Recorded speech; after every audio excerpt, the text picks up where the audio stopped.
jërëjëf mbokki internet yi ñuy seetaan ci Thiénaba 24 ñu ngi leen di nuyuwaat di leen ziar dellusiwaat ci beneen yoon ci waxtaan boo xam ne ni dafay soxal comme ni ñu koy defee ci doomu dëkk bi tànn kenn si ak moom waxtaan ci wàllu doxalinam ak xalaatam ak gis-gisam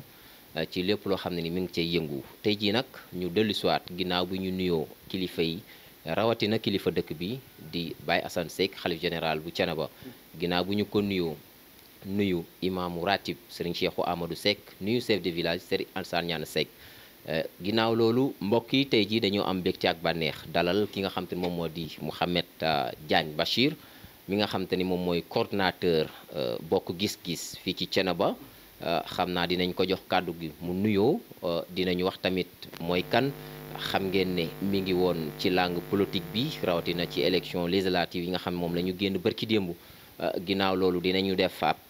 taxaw seetlu ci wàllu woowu waaye tamit dina wax gis-gisam ci wàllu woowu waaye dinañu xam kan mooy Mouhamed Diagne Bachir Mouhamed laata may sori ci kàddu gi dama lay jox kàddu gi nga nuyoog mbokki téléspectateurs yi nga xam ne ñu ngi lay bàyyi xel ci Thiénaba 24. merci beaucoup ñu ngi lay ziar bu baax a baax di ziar waa dëkk bi yëpp population Thiénaba di nuyu kilifa diine yi di commencé si nuyoo bi suñu maam Baye Serigne Assane Seck moom mi nga xam ne mooy xalif général Thiénaba teg si le chef de village Serigne Alassane Niane Seck nuyu imam ratib Serigne Cheikhou Amadou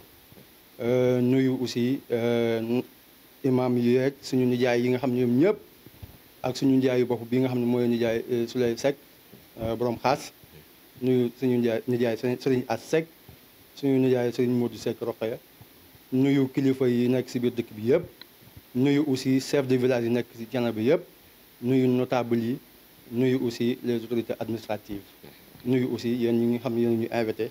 yéen waa Thiénaba 24 di leen remercier bu baax a baax ci invitation bi. jërëjëf nuyuwaale directeur Thiénaba 24 Serigne Talla di ko jox wàccuwaayam di ko jaajëfal ci tamit ci liggéey bu am solo bi ndax lii bu jàppande aussi moom la kon ñu ngi koy sargal bu baax a baax di ko ñaanal yal na yàlla yokk taxawaayam ba lépp lu mu mébét mu mën ko yeggale ci métier mi léegi bu ko defee ñu dugg ci soobu ci waxtaan bi rek muy li nga xam te ni moom la ñu génn mais laata ñuy dem ci élection yi war nañu xam tey Mouhamed Diagne Bachir mooy kan doomu dëkk bi la xëy na ñu bari ñi ngi wax kii mooy kan wala ñiy seetaan ñi ngi naan kii kat miinuñu ko amaana ñoo xam ne nii xëy na xam nañ la waaye am na ñoo xam ne nii mën nañ la bañ a xam tey daf ñuy permettre aussi ñooñu di wax laaj yooyu nga yombalal leen ko Mouhamed Bachir kan mooy kan tey El Hadj Demba merci beaucoup ci laaj bi man maa ngi tudd Mouhamed Diagne ñu may woowee Bachir di doomu Thiénaba ndax suñu waajur bu góor fi la dëkk daan fi yëngatu ñëpp xam ko ci yëngatu yooyu nga xam ne moom la daan def fii ñu xam ko ci Mbacke Diagne professeur université suñu waajur bu jigéen aussi dëkk ci dëkk bi ndax moo suñu nijaay Serigne Souleymane Seck borom xaas ñoo bokk benn baay maam Jibi Seck jur ko maam Tafsir Madika Seck jur maam Jibi Seck maam Tafsir Madika Seck maam Ahmadou Ndak Seck jur ko donc man ci Thiénaba laa bokk ci ñaari wàll yëpp donc daanaka yarawuma fi waaye ànd ak sama waajur demoon Dakar jàngi yàlla def ma def fa daara ba pare daara dugg école française donc bi ma duggee école française fa laa nekk ba am fa sama bac jóge fa lycée bu ñuy wax Mame Diarra Bousso bu Parcelles Assainies Dakar ma jóge fa daal di dem université ñu orienté ma faculté des lettres et sciences humaines ma def fa sama licence ak sama master 2 en lettres modernes option littérature française francophone et comparée yàlla def donc bi ma amee licence ma dugg ci enseignement ma duggee ci enseignement di jàngale ba yàlla def tey ma nekk ci jàngale boobu di aussi nekk formateur dans certaines écoles de formation privées du Sénégal donc loolu daal mooy parcours bi nga xam ni daanaka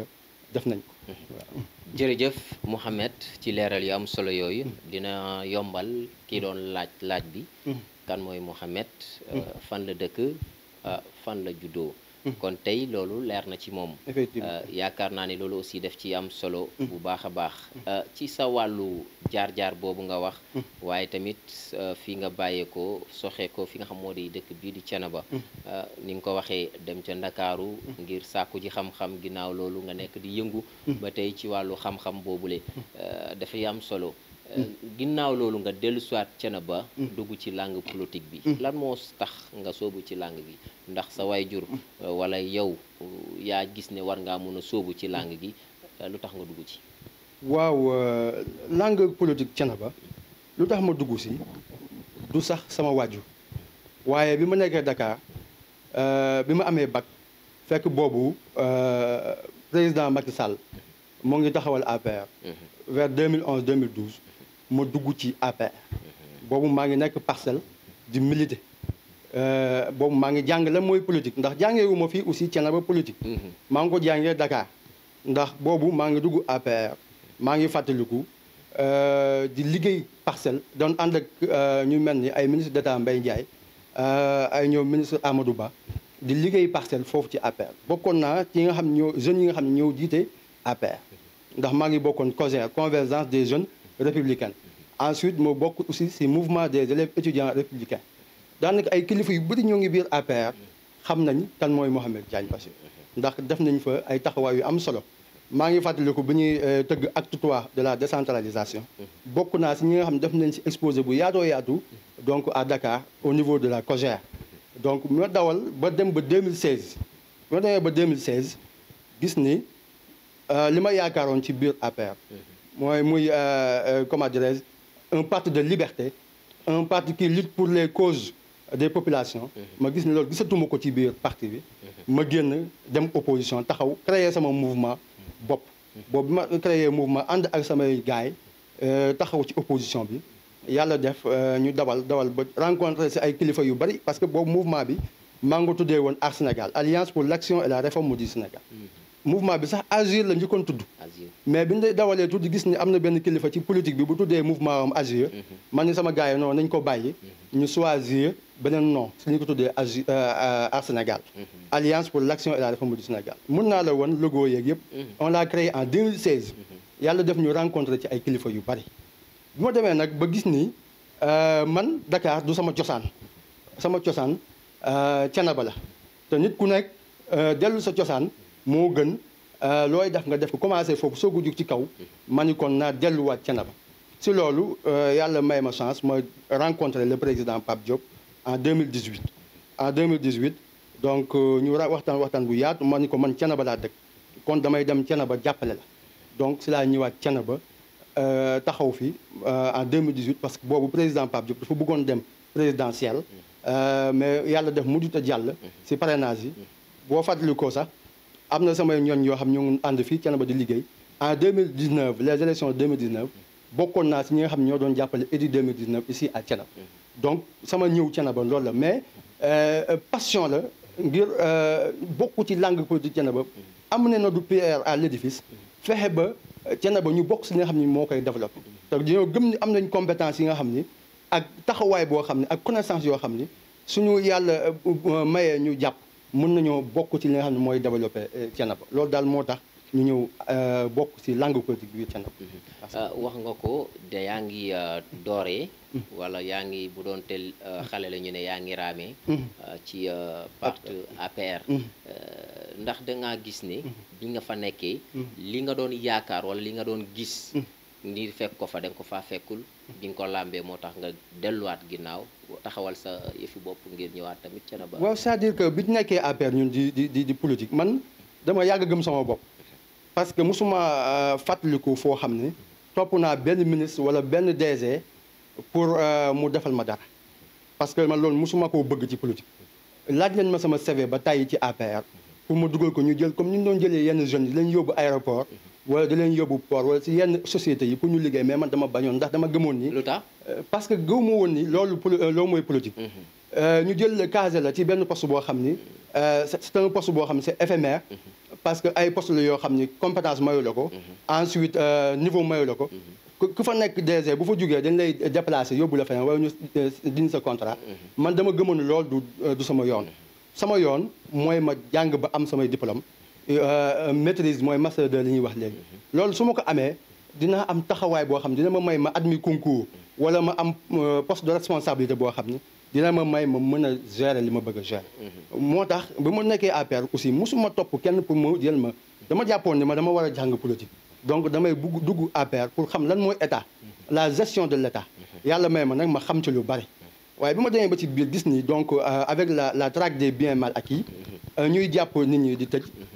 ku ma am ndey ak ku ma amul ndey ma kaasoon ko sax ci biir parti bi avec le président comment dire Karim Wade ma gis ni dañ koo jàppoon tëj ko bokkoon naa si ñu doon xeex ci biir parti pour ñu libérer ko ndax gis naa ni loolu injustice la ndax bu ñu jàppee Karim moom dongu tëj ko bàyyi am ñeneen ñoo xam ne aussi def nañ lu gën a garaaw Karim li mu def dama jàpp ni loolu du justice donc mooy doxal aussi gis ni aussi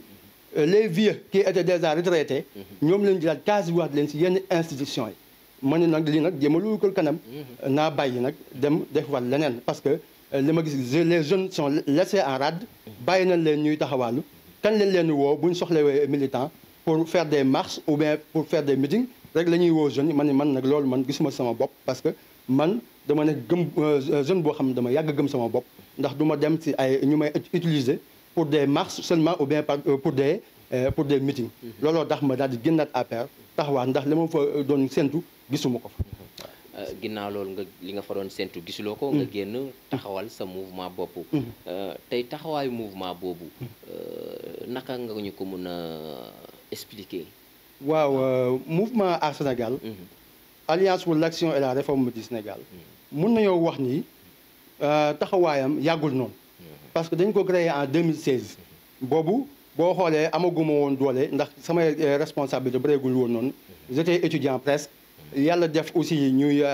ma ànd ak samay morom yoo xam ne aussi amuñu doole noonu pour lancer le mouvement au niveau national waaye nag ñu ko doon ñuy doxal di def suñuy activité bopp di dem di seeti yenn kilifa yi di waxtaan ak ñoom si yenn idée ak aussi quel est leur projet donc de la République lan mooy leen seen projet pour la société ñu dem seeti leen waxtaan ak ñu bëri ku si mel ni Hadjibou Soumaré ku si mel ni président Abdoul Mbaye ak ku si mel ni le maire des Parcelles Assainies Moussa Sy nga xam ni sama xarit la daan leen toog di mu may conseiller si lu bari organiser nañ ay lu mel ni ay activités sociales daan leen def chaque année ñu def ay don de sang consultation médicale gratuite waaye taxul woon ñu fës trop ci politique ndax dañoo bëggoon bàyyi ba nga xam ne am nañ yenn taxawaay yi ñu soog a lancé mouvement boobu mais yàlla def donc avec le mouvement à travers le mouvement ñu boole ñu ak président Pape Diop parce que man président Pape Diop dañu ma boole ak moom sama benn jigéen boo xam ne maa ngi moom ñoo bokkoon di jàng defandoo BFM defandoo lycée borom këram nekk sénateur boobu dafa xamante président Pape Diop moo jël sama numéro jox ko président Pape Diop ni dafa maa soxla ma dem seeti ko waxtaan ak moom waaye man sàkku ma dem seeti président Pape Diop donc président Pape Diop moo ma soxla à travers le mouvement boo ma xam ne ñoo ngi ko doon dégg ñu si doon liggéey ma dem seeti ko toog ak moom waxtaan ak moom mu ñaan ma jàppale ko moo tax mu nommé ma dans le comité directeur du parti donc je suis dans le comité directeur du parti en tant que membre dirigeant du parti donc damay jël ay décisions comme ñëpp ni ñu jëlee ay décisions ci parti donc mouvement bi daal loolu moo nekkoon parcours am mais c'était un mouvement allié donc du parti de Bokk Gis Gis voilà jërëjëf Mouhamed Diagne Bachir ci leeral yu am solo yooyu ginnaaw loolu bu ñu balaa ñuy jóge foofu sax ndax sànq da ngaa wax lu am solo ci sa wàllu jaar-jaar mu jëm ci wàllu acte 3 de la décentralisation xëy na am nga ci xam-xam acte 3 noo ko gisee ci Sénégal est-ce que gis nga ne li mu laaj jox nañ ko wala ni mu war a doxee ñu ngi koy doxalee noonu waaw boo xoolee acte 3 taxawaay bu baax la parce que day may communes yi nga xam ne ñu ngi ci àll bi ce qui était des communautés rurales ñu may la ñun am nekk des communes de plein exercice daanaka li ñu amul woon ci ay droit ñu am ko looloo taxoon acte 3 juddu mayaat beneen taxawaay communes yi nga xam ñoo nekk ci àll bi si la commune bu mel ni Thiénaba juddoo nekk commune am ay àq yoo xam ne ay droits yoo xam ne amu ko woon mu am ko léegi donc mais l'acte 3 n'a pas été complète parce que dafa amoon 2 phases il y avait la première phase la communalisation universelle et la création des pôles régionaux loolu nag moo matagul création pôle yooyu noonu boobu ba léegi donc bu ñu ko waroon taxawal moo parce que dañoo waroon organiser régions yi en pôle de développement mais loolu moo amagul ba léegi moo duggagul matérialiser ce qu'on appelle l'acte 3 au-delà de kon xanaa loolu moo waral yu ci mel ni yenn maire yi di jooy naan dañ ñoo jox rek bàyyi ñu te amuñu koom-koom joxuñu loo xam ne ni war nañ cee mën a sukkandiku. waaw c'est-à-dire que bu fekkee ni dañoo jël commune dëkk yi nga xam ñoo nekkoon ci àll bi def leen ay commune war nañ leen mën a accompagner en termes de moyens fonds de dotation yi nga xam ne moom leen daan jox ñu fexe ba yokk ko ensuite aussi fexe ba trouver accompagner leen fexe ba ñuy mën a am trouver des autres moyens de ressources trouver ay ressources yoo xam ne dañuy mën a fexe ba rembler les caisses de la mairie mais bu amul rek c'est-à-dire que day sooxe si lu bëri ndax commune bi dina am yu bëri yoo xam ne ay compétences yoo xam ne dañ ko transféré waaye du ko mën a gérer parce que elle n'a pas les ressources nécessaires pour fonctionner correctement. Est-ce que ci wàllu formation aussi gis na ne gunge nañ leen ci. waaw formation aussi des na parce que les élus locaux doivent être accompagnés en termes de formation parce que bu dee dañoo jël ay élus ay conseillers ñu si ëpp jànguñu bàyyi leen rek ñu nekk mairie daanaka ñu jël ay commission dénk leen wala bu ñu waree voter quelque chose une délibération dans la mairie seulement ñu ñëw yëkkati seen loxo xamul lan mooy taxawaayu conseils municipaux du dem loolu moo aussi causé problème donc de la fonctionnement des conseils donc problème de fonctionnement des conseils municipaux loolu aussi bokk na si li nga xam ne moo tarder donc communes yi bu baax a baax a baax. kon gis nga ne war nañ leen a mën a gunge ci wàllu renforcement de capacité. waaw mais loolu dafa war a am à chaque année. je pense que on doit organiser des sessions de formation généralisées nga xam ne dañ koy def par calendrier. commune bu nekk am donc une date boo xam ni si la ñu fixer seen session de formation pour relever un peu le niveau donc des conseillers municipaux. loolu dafa war a am parce que y a ce qu'on appelle le centre national comment dirais-je de formation des élus locaux loolu am na loolu aussi dañ ko war a di jël conseillers yi di leen yóbbu foofu di leen tàggataat ñu xam lan mooy taxawaayu mairie en termes de foncier par exemple ou bien en termes d'économie locale parce que il y a ce qu'on appelle l'économie locale naka lañ ko mën a gérer ak naka lañ ko war a mën a trouver loolu aussi war nañ ko mën a taxawaat ba nga xam ni conseillers municipaux yi dañu am beneen taxawaay xam ne nekkul dañoo toog mairie donc bu session jotee ñu woo leen ñu yëkkati loxo wala bu kiyee amul dara amul ñu dem tëdd nelaw du loolu donc mais war nañoo mën a aussi seen taxawaay seen gox village bi ñu représenté wala quartier bi ñu représenté ñu mën a xam lan moo fa manqué aussi ñuy mën aussi di dem di ko proposer des solutions à la mairie donc yaakaar naa loolu mooy affaire. voilà jërëjëf Mohamed loolu fenêtre la woon bu ñu ubbi woon foofu. léegi xam naa dañuy dellu siwaat ginnaaw bi ñu noppee ci loolu aussi. ni nga ko waxee sànq rek. ginnaaw bi nga ñëwee Thiénaba gis nga ne war ngaa mën a sóobu. wax nga ni nga def ba lëkkaloo ak président Pape Diop. waaye tamit li nga doon ci parti bi. gis nañ ko. ñu wax ci lu soxal élection législative yi ñu génn. gis nañ ne ñëw nga. xëy na dugg nga ci askan wi wax ak ñoom xam seen i taxawaay wala gis seen i taxawaay nan nga gisee li nga xam moom nga jot a def ci élection législative yi duggante bi nga dugganteeg nit ñi rawatina askanu Thiénaba. waaw c'est un plaisir la ku mel ni man yàgg ci politique parce que doorewuma politique fii Thiénaba donc mun naa ni yàgg naa si tuuti am na parcours bu ma si def boo xam ne gis naa ñu bëri ni ñuy doxalee ci politique ma yàgg bëgg taxawal sama askan fu mel ni Thiénaba ba nga xam ne sama côté yëpp fi la ma takk fi soxna di fi yewwoo war naa mun a am taxawaay boo xam ni dina ma mun may proposer askan wi ay solutions de développement donc bi ma demee nag si élection législative bi rencontrer la population surtout la population des profondeurs dem fu mel ni ay villages yoo xam ne ñoo wër Thiénaba ça m'a fait plaisir d'écouter les chefs de village ça m'a fait plaisir d'écouter les populations ñu may wax lan mooy seen problème ñu may wax lan mooy problème mu dëkk yooyu donc may jël note parce que ça me permet de savoir que li ñu doon wax ni population bi ñoo ngi ci jàmm population bi développé na gis naa ne loolu ba léegi dafa des parce que am na ay dëkk yoo xam ne ba léegi ils sont en retard par rapport à la ville au centre ville amuñu courant dëkk yu bëri amuñu ndox àll bi amul ay yoon boo fa bëggee dem sax ak taw bi daanaka day dagg donc yooyu ay jafe-jafe la yoo xam ne gis naa ay dëkk yoo xam ne ñoo ngi ci biir Thiénaba yoo xam ne bu ñu bëggee génn faaw ñu dem ba Thiès mën a ñëwaat wala ñu dem ba Touba Toul mën a ñëwaat c'est extrêmement difficile donc plaisir la boo xam ne dem naa ba gis ni sama engagement boobu ma amoon bu nekkoon 2 dama ko war a def 3 ndax mën a gën a taxawal population bi même bu ma amul loo xam ne war naa ko mën a def en terme de moyens mais ma taxaw en terme de parole mën leen a kaasal. merci Mouhamed kon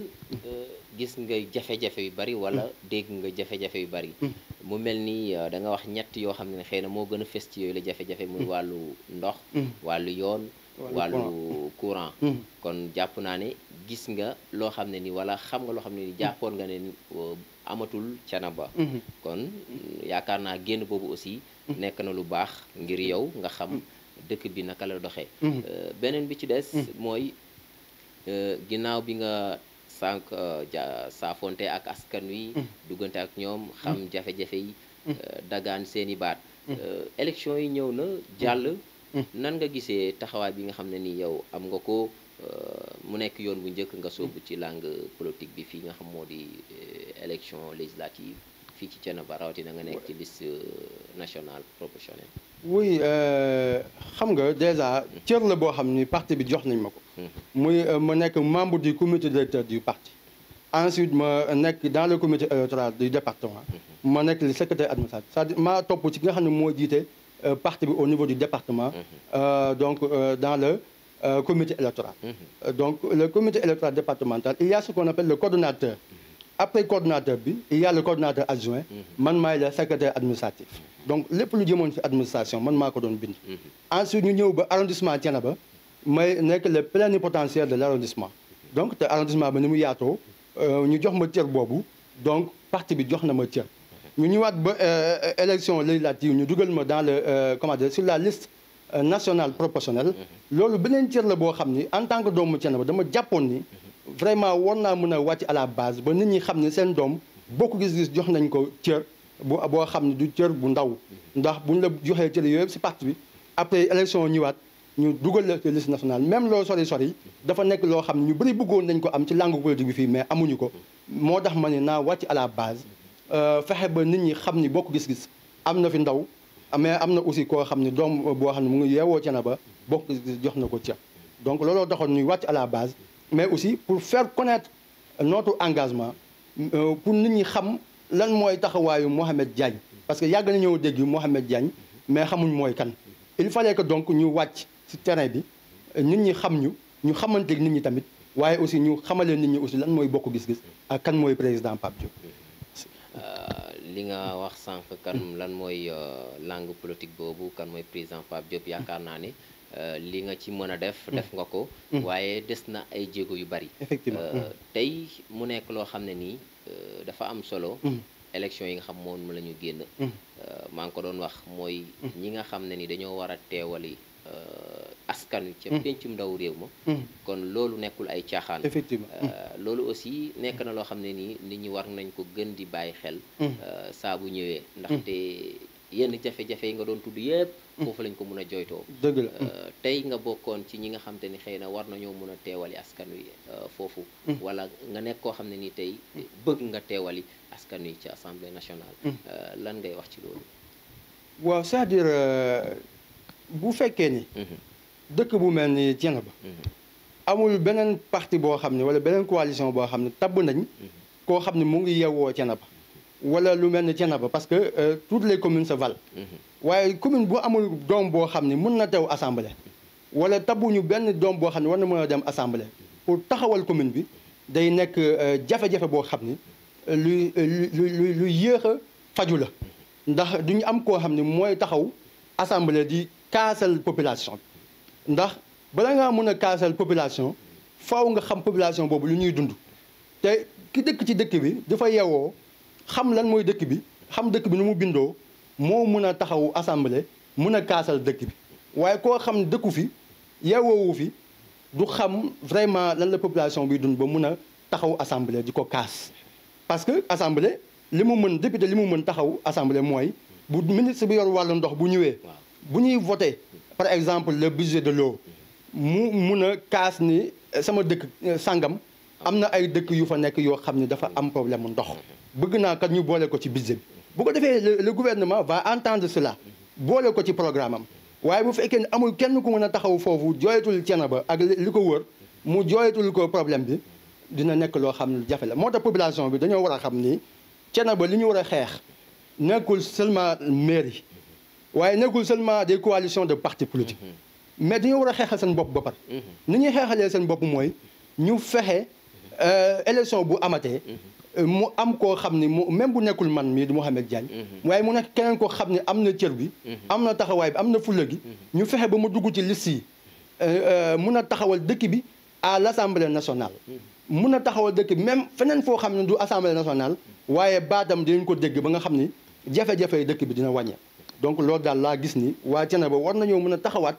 ba gën a am koo xam ni dañ koy mën a pousse mu dem ci kaw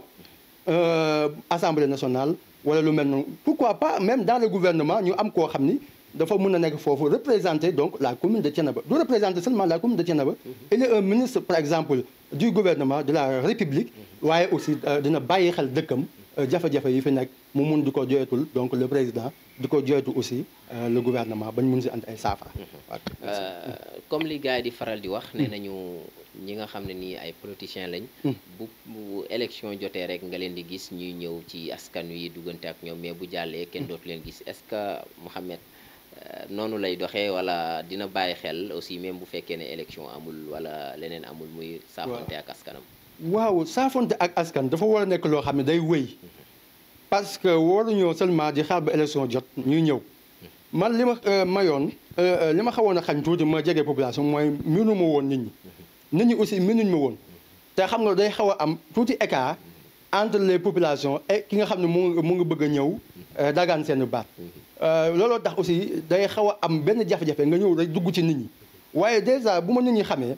xam sama taxawaay te di ma soxla fuñ ma soxlawee man dinaa ñëw taxaw bokkuma ak ñi nga xam ni politique ba politique lañ leen di gis wala élection ba élection lañ gis man fii laay yeewoo chaque jour fii laay yeewoo su ma liggéeyu jiwul parce que damay liggéey damay jàngalewuma ci biir dëkk bi donc comme damay jàng nag ci biti dëkk bi chaque week-end maa ngi fi te week-end boobu fii laa koy passé ba mu jeex ba semaine bi commencé bat ma dem les vacances là je suis là fii laay yeewoo fii laay añee fii laay reer donc population suñu ma soxlawee xam nañ sama kër lu xew ma bu ma ko yëgee dinaa dem lu ma mën a dem dinaa ci dem donc dawuma dem tëdd Dakar wala dawuma tëdd beneen réew maa ngi fii ci biir Thiénaba di fi yeewoo ak sama njaboot donc loolu daal mooy li nga xam ne moo am daal. voilà loolu mooy li am kon laaj boobu yaakaar naa ne leer na foofu beneen bi ci des mooy ni ñu ko waxee njàngat bi nga mën a def ci élection yi ak résultats yi ni mu demee ndax mooy li nga doon xaar wala am na loo xam ne nii bett na la ci. waaw man élection bi bettu ma parce que xam naa aussi qu'est-ce que c'est le jeu électoral man du tey laay soog a dund élection élection man dund naa ko depuis 2014 2012 2014 à Dakar parce que daanaka président Macky du fallu daanaka sama kanam la 2012 2014 ñu fal mairie parce que boobu on était au Parcelles Assainies di xëccoo ak le maire Moussa Sy avec Mbaye Ndiaye moo nekkoon suñu candidat ñu ko doon jàppale pour mu falu en 2014 donc xam naa lan mooy élection ñu dem ba 2007 aussi ñu def référendum ba bokk ci xam naa aussi lan mooy élection donc bu ñëwee ba fii Thiénaba élection législative xam naa aussi ni résultat bi comme nit ñi xamuñ lan mooy bokk gis-gis mosuñu koo dégg ci commune bi mosuñoo dégg Mouhamed Diagne ci élection dina xaw a jafe ñu am yenn résultats yi waaye amoon naa yaakaar ni ak liggéey bi ñu def yëpp kii bi pourcentage bi mënoon a weesu fii parce que jàppoon naa ni dugg naa ci ñi nga xam ni fa laa war a dugg naa ci population bi ak engagement def génne naa ay moyens dugg ci nit ñi parce que politique moyen la campagne moyen la donc génne naa as tuut ci moyen dugg ci nit ñi dugg ci askan wi dugg ci village yi wax ak nit ñi donc yaakaaroon naa ni pourcentage bi dina xaw a jug tuuti waaye xamoon naa ni quel que soit alpha nii rek la mën a demee le résultat parce que daanaka bokk gis-gis nit ñi xamuñu ko woon ensuite Mouhamed Diagne xamuñu ko woon ci élection donc dina xaw a am tuuti écart entre les autres coalitions surtout les deux grandes coalitions Yewwi Askan Wi ak Benno Bokk Yaakaar xamoon naa ñooñu moom quel que soit alpha dañuy topp seen ginnaaw rek donc loolu moom moo nekkoon suñu jàngat ci affaire boobu. voilà loolu sax foofu la ñuy duut baaraam. muy entre coalition Yewwi ak Benno Bokk Yaakaar. niñ ko gisee ci wàllu résultat yi. ñi ngi wax Yewwi moom mooy ki nga xam moom moo ëpp li mu ay points. ñi ngi wax Benno Bokk Yaakaar yow ban jàngat ngay def foofu. waaw c'est-à-dire ici on n'a pas encore une lecture nette de la situation. parce que man bokkuma Yewwi bokkuma Benno. waaw mais li may dégg rek laa mën a wax. maa ngi dégg majorité bi donc comment dire Benno ni moom moo am majorité. Yewwi aussi ni moom moo am majorité Yewwi ak Wallu. waaye foofu li ma mën a jàngat man. mooy Yewwi et Wallu c'est pas une seule coalition c'est deux coalitions différentes. même si que am nañ entente ba yenn département yi. kii dafa dem bàyyi keneen ki présenté wu foofu. waaye en termes de loi. en termes de réglementation on dit que c'est deux coalitions. donc foofu li ñu mën a def rek mooy entente boobu ñu amoon continuer à l'Assemblée nationale ba ñu am benn groupe parlementaire. boobaa seen député dina mën a am doole par rapport donc comment dirais-je à Benno Bokk Yaakaar. waaye bu fekkee ni aussi ànduñu. yaakaaruma ni dinañ mën a dominer Benno Bokk Yaakaar. donc loolu aussi mooy sama xalaat ci loolu waaye Benno jusqu'à présent yaakaaruma ne am na majorité ndax les résultats ne sont pas encore définitifs. Yewwi aussi n'a pas encore la majorité ndax c'est pas encore définitif. donc waaye li ñu jotagum dégg ci ay information bu dee ni Yewwi ak Wallu boole nañ seen doole. constituer un groupe parlementaire. mun nañoo am doole par rapport à Benno Bokk Yaakaar. ba tax na ku ci nekk mi ngi génn sax di def point de presse ak lu mel depuis démb ba léegi. loolu aussi nga yaakaar ne nekkul xëy na di jax-jaxal xelu askan wi wala di leen jéem a réeral. waaw xam nga ça c'est dans leur droit politique. mais li si am solo. mooy ñu xam kan moo war a joxe information bu wér bi kan la. parce que ce n'est pas les partis politiques qui doivent donner les bonnes informations. du Yewwi du Benno Bokk Yaakaar. il y a ce qu'on appelle comment dirais-je comment on appelle ça encore le Sénat ou bien la Sénat encore. Sénat ñoom moo war a joxe kii bi mooy comité électoral national autonome. voilà yaakaar naa loolu la. moom moo war a joxe. donc la bonne information les bons résultats. te aussi c'est institué par la loi. par la constitution. comme il y a comment dirais-je cet organe-là. les partis politiques ne doivent pas donner donc de résultats. dañoo war a toog neutre. am na kuréel gi nga xam. am na kuréel goo xam ne moo taxaw. moo taxaw. di saytu élection. moo coiffé ñëpp. donc moom moo war a joxe les bons résultats. ku si àndul nag daal di def recours. dem au niveau de la Cour suprême. pour mun a def lu ñuy wax recours. bañ jox ko dëgg wala ñu bañ koo jox dëgg. donc man daal foofu laay woo politiciens yi ñu taxaw xaaragum donc Sénat. mu génne donc résultat définitif yi bu ko defee ku nekk xam fan ngay taxaw. voilà jërëjëf yaakaar naa ni agsi nañ ci pandawul waxtaan bi. Mouhamed waaye tamit duñu dem te xëy na am na loo xam ne nii duñ ci dugg. muy tey Bachir lan mooy Mouhamed lan mooy gis-gisam bëtam fan lay xool ëllëg ci wàllu politique. waaw ñun suñu engagement politique dañoo jàpp ni dañuy soog a door au niveau de Thiénaba donc on ne se décourage pas parce que résultat bi xaw na tane rek wala xaw na féetee boor ñu découragé non nous on a des ambitions politiques moi j'ai des ambitions politiques yoo xam ni fixé wu ma sama bët ci limite je pense que war naa mun a engagé wu pour soutenir ma population d'abord parce que population il faut mu am koo xam ne moo taxaw di ko kaasal di taxaw ci wetam di ko kaasal di ko jooytul ay jàngoroom man yaakaar naa ni taxawaay boobu sax moo ëpp sama taxawaayu politique far bi ma far ci parti politique ndax damaa jàpp ni population bi dama ko war a taxawal dama ko war a kaasal dama war a fexe ba baatu population bi ñu dégg ko moo tax man sama politique yamalewu ma ko ci benn temps yamalewu ma ko ci benn durée donc je pense que élection dina ñëwaat mën nañoo am beneen taxawaay bu ëpp doole sax taxawaay bi nga xam ni amoon nañ ko ci élection législative te am naa yaakaar ni donc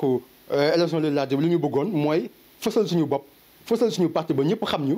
waaye dinañ fexe yi di ñëwaat population bi gis ñu si ak beneen engagement bu gën a dëggu sax bu gën a taxaw que engagement bi nga xam ne moom la ñu gisee woon si élection législative. voilà ci wàllu yoon ba tey dañuy desandi foofu ndax wax nañ ko junj nañ ko sànq. ci wàllu kuréel gi nga xam moo yore wàllu élection yi. ndax gis nga ne réewum Sénégal wàllu yoon. ni muy doxee gis nga ne noonu la wala am na loo xam ne ni tey gis nga ne des na ci. waaw Sénégal ngeen naan fii kumba am ndey moo fi am wala kumba. waaw xam nga Sénégal merci beaucoup El Hadj Demba laaj bi am na solo mais Sénégal vraiment la justice n'est pas indépendante parce que dañuy wax ne justice bi dafa war a tëddee njaaxaanaay waaye yoon fii tëddeewu fi njaaxaanaay parce que da ngay gis président sax waxoon na ko am na dossier yoo xam ne man maa si teg sama kudd. donc ça veut dire que donc du ñëpp ñooy jaar si yoon. am na ñoo xam ne dañoo jàdd yoon te dañ leen war a teg si yoon. donc loolu moo tax ñu gëm ni justice bi dafa des war nañu ko gën a dooleel te loolu man dama gëm ni ak suñu président di ko wax le président Pape Diop mooy la justice doit être plus indépendante mooy nan lay nekkee indépendance mooy ñu génnee si loxo président génnee ci loxoy nguur parce que les magistrats et les présidents des chambres de comment dirais-je les tribunaux sont nommés par le président de la République. Et le procureur est là pour le président donc loolu dañoo am yaakaar ni war nañu mën a génne loxo président dans le comment dirais le conseil supérieur de la magistrature bu ñu ko génnee rek justice mun na am indépendance procureur aussi mun na gën a am indépendance taxaw ku jàdd yoon mu woo la boole la ak yoon ba teg affaire ci yoon donc loolu leen xam naa ni mooy sama gis-gis ci justice war nañoo gën a mën a taxawaat ba justice gën a mën a taxawaat ci yoon ku jàdd yoon ñu woo la teg la yoon ku nekk si yoon ñun la yaa nekk si yoon waaye fii li ñu gis mooy borom doole yi kenn du leen daan waaye ñu néew doole yi daal la ñu ëpp loo xam ne ñoom la ñuy daan te loolu dafay war a jeex. merci beaucoup ginnaaw loolu askan wi nga xam ne yaa ngi jàkkaarloo ak ñoom ñu lay seetaan wala sax askan wi nga xam ne nii duggoon nga ci ñoom war leen a remercier lan nga leen di wax. waaw ginnaaw bi ma remercier askan wi remercier yow it ak Talla yéen ñi nga xam yéen a ma invité damay remercier waat askanu Thiénaba féliciter aussi les Sénégalais féliciter les Sénégalaises et les Sénégalais parce que wane nañ seen cofeel ci seen dëkk wane nañ seen taxawaay pour démocratie am ba tax na dem nañ voter massivement coalition bi nga xam ne yaakaar nañ ni moom moo mun a jaarale affaire ci yoon donc maa ngi leen remercier mais aussi di wax ni nañ gën a taxaw parce que askan wi dese na nga xam lan mooy rôle politique ba tax na ñu bëri dañoo bàyyi politiciens yi su leen neex ba tax na ñu bëri demuñ jëli seen carte électeur sa jël ko dem voter ndax dañ naan élection amul njëriñ wala nangam mais loolu c'est quelque chose de grave bu dee manifestation buñ la woowee nga gën dem manifester te bu dee voter duñ la doo dem voter loolu aussi lu am bokk nga ci ñooñu nga xam ne yow yaa toog seetaan parce que waroo toog seetaan sa carte mooy sa baat da nga war a dem voter damay ñaan population bi bu élection amatee quel que soit alpha nañ dem joxe seen xalaat ci urne bi voter donc loolu daal mooy appel bi nga xam ne moom lay lancer pour askan wi merci beaucoup. voilà ñu ngi lay sant di la gërëm di la jaajëfal ñu jox la kàddu gi mujj gi bàyyi la nga tàggatoo. merci beaucoup El Hadj Demba merci beaucoup Talla ci invitation bi parce que vraiment kontaan naa bu baax ci nga xam ni bu élection jeexee ñu amoon ci taxawaay amoon ci aussi ay bëgg-bëgg dafa baax bu jeexee ñu taxawaat defaat jàngat waaye waxtaan ak population donc maa ngi leen di remercier bu baax a baax a baax waaye di soññaat suñuy militant wax leen ni leen combat bi day soog a door ñun dañuy soog a commencer le travail ne fait que commencer bu ñu décourager nañu gën a engagé wu gën a jàppalante waat gën a taxaw fépp foo xam ni amoon nañ fa nit ñu fexe ba ñu sàmmante ak nit kooku fépp foo xam ne demoon nañ fa ñu fexe ba tegaat fa suñu tànk fu ñu demul woon fexe ba demaat fa waaye aussi li ñu engagé wu woon benn nañ ko doubler ba fexe aussi suñu taxawaay gën a fës donc au niveau donc de la population fexe ba population bi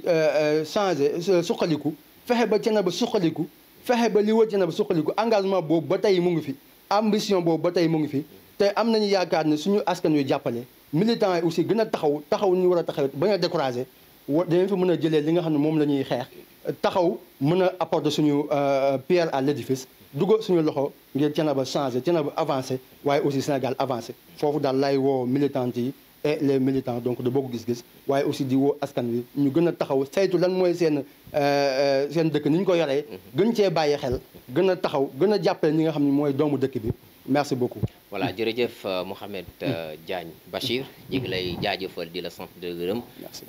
n'empêche li nga xam moom moo di jot gi bariwul. waaye terewul wuyu si nga suñu woote. ñu ngi lay jaajëfal ci loolu bàyyi nga ay yitte yu bari. ngir ñëw teewee si ci woote gi nga xam woo nañ la ci nga ñu wuyu si ñu kon ñu ngi lay sant di la gërëm. waaye di la wax ne aussi fi nga tegu foofu la. ci yoon yi nga nekk baax na macha allah yal na yàlla gën la dooleel. gunge la ñu ngi lay sant di la gërëm waaye tamit di gërëm mbokk yi nga xam ne ñu ngi doon bàyyi xel ci Thiénaba 24